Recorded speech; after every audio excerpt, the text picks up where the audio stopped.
আসসালামু আলাইকুম রহমতুল্লাহ বরকাতুহু। তো বন্ধুগণ, আশা করি আল্লাহ পাকের রসিম রহমতে সকলেই সহি সালামত আছেন। কবি গাজী আক্কাস আলী ইউটিউব চ্যানেল 017140885009 এর পক্ষ থেকে রইল আপনাদের প্রতি একান্ত আন্তরিক শুভেচ্ছা ও ভালোবাসা। তো বন্ধুগণ, এখন আমার স্বরচিত একটা কবিতা পাঠ করবার চেষ্টা করব। কবিতাটার নাম হইল আমাশয়।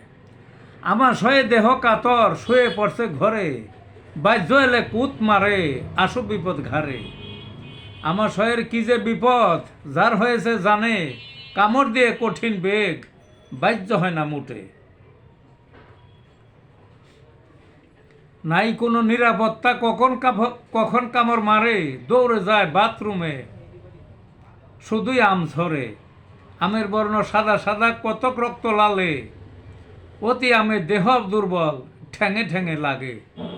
তল পেটে সহে না আর ব্যথা মাজা জুড়ে, সারা শরীর শুকিয়ে যায় পুষ্টিহীনে ভুগে। এমন দুর্বল কোথাও নাই কানে তালা ধরে, চোখে থেকে ঝাপসা ঝাপসা অন্ধকার দিনে। হোমিওপ্যাথি দেয় প্রতিকার সকল আমাশয়ে। এই ছিল বন্ধুগণ কবিতাটা। ভালো থাকুন।